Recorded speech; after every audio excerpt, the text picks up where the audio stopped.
Hello दोस्तों, नमस्कार। स्वागत है आप लोग को स्टडी जेपी ऑफिशियल पे।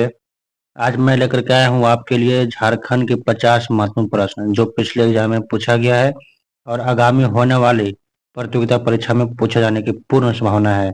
यदि आप झारखंड की तैयारी कर रहे हैं तो इस 50 प्रश्न का उत्तर जरूर दें। पहला प्रश्न है, झारखंड में पहली जनगणना किस वर्ष शुरू हुई थी? तो झारखंड में पहली जनगणना 1872 में शुरू हुई थी। आपका उत्तर हो जाएगा 1872। अगला प्रश्न है, झारखंड में कितने प्रतिशत खनिज संचित है? तो झारखंड में 73% खनिज संचित है।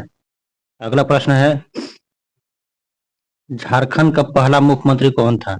आप सभी को पता होगा कि बाबूलाल मरांडी जो है वो झारखंड के प्रथम मुख्यमंत्री थे। अगला प्रश्न है, Jharkhand tourist home stay scheme की शुरुआत कब हुई थी? तो ये 2009 में हुई थी। आप लोग याद रखिएगा, ये पूछा गया प्रश्न है। अगला प्रश्न है, झारखंड में कितने जिले हैं? तो झारखंड में 24 जिले हैं। जब झारखंड गठन हुई थी उस समय 18 जिले थी और 6 जिले बाद में बना है। ये सब आप लोग याद रखिएगा। अगला प्रश्न है, झारखंड में कितने सदन हैं? तो झारखंड में एक सदन है। कौन सदन है? तो विधान परिषद नहीं है, ओनली विधानसभा है। क्या है? विधान सभा। ठीक है, विधान परिषद नहीं है। अगला प्रश्न है, झारखंड राज्य का आकार किसके समान है? तो झारखंड राज्य का आकार जो है चतुर्भुज के समान है। ठीक है। अगला प्रश्न है, झारखंड राज्य का राजकीय पशु कौन सी है? आप सभी को पता है कि झारखंड राज्य का राजकीय पशु हाथी है। अगला प्रश्न है, झारखंड राज्य का गठन कब हुआ? सभी को पता होगा कि 15 नवंबर 2000 ईस्वी को हुआ। यानी कि झारखंड राज्य की गठन 15 नवंबर 2000 ईस्वी को हुआ। अगला प्रश्न है, झारखंड में मुख्यमंत्री ग्राम सेतु किस वर्ष शुरू की गई थी? इसका सही उत्तर क्या होगा? 2001 में। ठीक है। अगला प्रश्न है, झारखंड क्षेत्र स्वागत परिषद का गठन कब हुआ था? तो झारखंड क्षेत्र स्वागत परिषद का गठन जो है 9 अगस्त 1995 को हुआ था। अगला प्रश्न आपके बीच में है, झारखंड में कितने जनजातीय समूह है? तो झारखंड में टोटल 32 जनजातीय समूह है। आप लोग याद रखिएगा। अगला प्रश्न है, झारखंड में कितने विश्वविद्यालय है? तो झारखंड में टोटल 7 विश्वविद्यालय है। अगला प्रश्न है, झारखंड में मिट्टी के कितने प्रकार हैं? तो झारखंड में मिट्टी के टोटल 6 प्रकार हैं। ठीक है। अगला प्रश्न है, झारखंड किस राज्य से कटकर बना है? आपका सही उत्तर क्या होगा? बिहार से कटकर बना है। ठीक है। कब बना है? तो 15 नवंबर 2000 ईस्वी को। ठीक है। ये सब आसान प्रश्न है लेकिन पूछा गया प्रश्न है।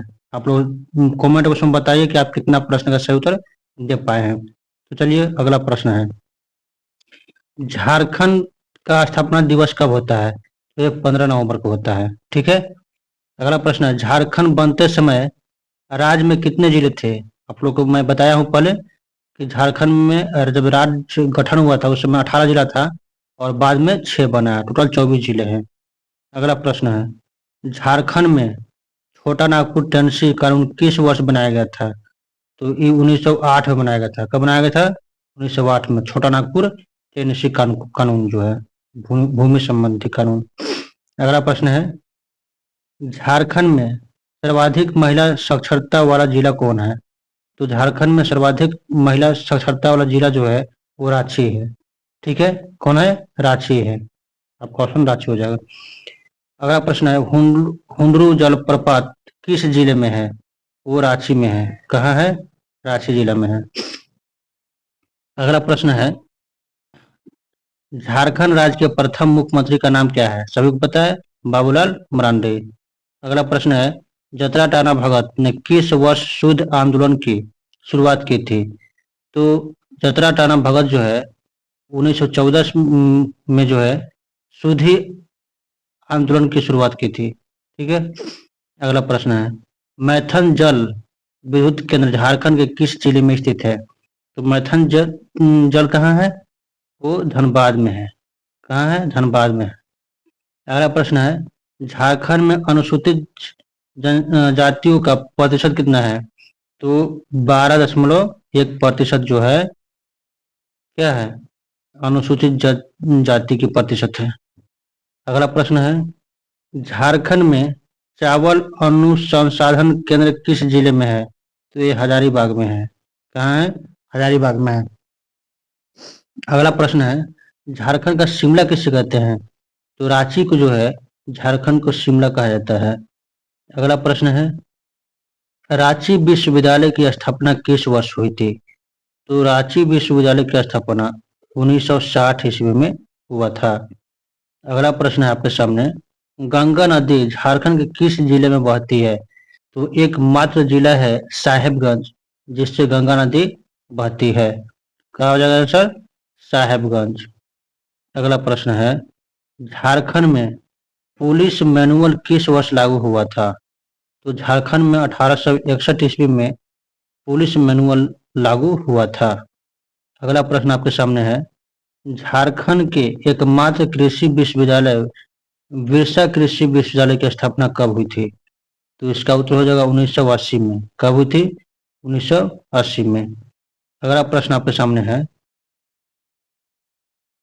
हाल ही में किस राज्य की सरकार जेपी आंदोलनकारियों को पेंशन देने की घोषणा की है? तो पेंशन देने की घोषणा की है झारखंड। ठीक है। अगला प्रश्न है झारखंड धाम किस जिले में है? तो झारखंड धाम जो है गिरिडीह जिले में है। आपका उत्तर हो जाएगा गिरिडीह। अगला प्रश्न है राज्य में किस स्थान पर सूर्य मंदिर स्थित है? तो राज्य में बुंडू जो है एक जगह है वहां पे सूर्य मंदिर स्थित है। अगला प्रश्न है कृषि में झारखंड का सर्वाधिक विकसित क्षेत्र कौन सा है? तो उत्तरी पूर्वी सीमांत जो है वो कृषि प्रदेश क्षेत्र कहलाता है। अगला प्रश्न है झारखंड का कितना प्रतिशत भाग कृषि कार्य हेतु योग्य है? तो 77% भाग जो है वहाँ कृषि होता है। अगला प्रश्न है झारखंड में सिंचाई के लिए किस संसाधन का प्रयोग सर्वाधिक किया जाता है? तो झारखंड में कुआं का प्रयोग सर्वाधिक किया जाता है। अगला प्रश्न है झारखंड के किस क्षेत्र में नलकूप के द्वारा सर्वाधिक सिंचाई की जाती है? तो लोहरदगा एक जिला है जहां नलकूप के द्वारा सर्वाधिक सिंचाई किया जाता है। अगला प्रश्न है आपके सामने राज्य में कुएं से सिंचाई की जाने वाला क्षेत्र कौन है?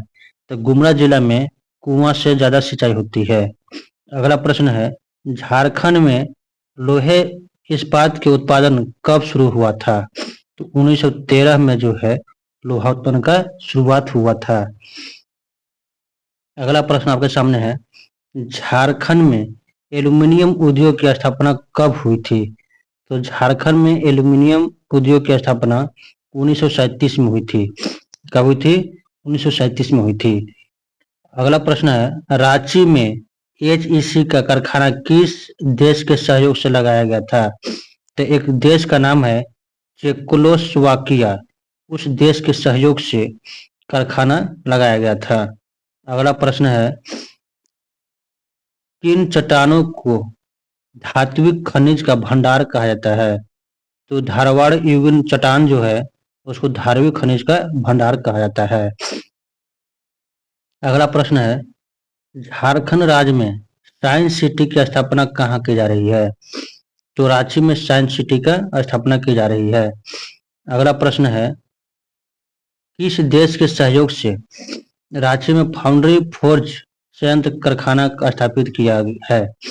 तो वही जो मैं बताया था आगे पूर्व चेकोस्लोवाकिया जो एक देश है उसके सहयोग से फाउंड्री फोर्ज संयंत्र का स्थापना किया गया है।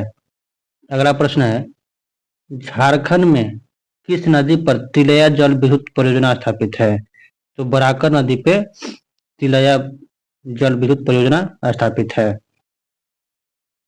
अगला प्रश्न है राज्य में चांडिल जल विद्युत परियोजना किस नदी पर है? तो चांडिल जल विद्युत योजना जो है वो स्वर्ण रेखा नदी पे स्थित है। अगला प्रश्न है, झारखंड राज्य में राजमहल ट्रैम्प कहाँ स्थित है? तो राजमहल ट्रैम्प जो है उत्तर पूर्वी भाग में है। अगला प्रश्न है, झारखंड में सर्वाधिक कौन सा शैल पाया जाता है? तो झारखंड में आर्कियन शैल जो है वो सर्वाधिक मात्रा में पाया जाता है। अगला प्रश्न है, राजमहल ट्रैम्प की औसत ऊंचाई कितनी है? तो राजमहल ट्रैम्प की औसत ऊंचाई जो है 400 मीटर है। कितना है? 400 मीटर है। आपका अगला प्रश्न है, झारखंड के किस क्षेत्र को खनिज भंडार कहा जाता है? तो दामोदर घाटी क्षेत्र जो है उसको खनिज का भंडार कहा जाता है। तो आप इस प्रश्न में से कितना प्रश्न का सही उत्तर जान रहे थे पहले से, आप हमें कमेंट बॉक्स में जरूर बताएं और हमारे वीडियो को सब्सक्राइब कर ले, लाइक कर ले। धन्यवाद।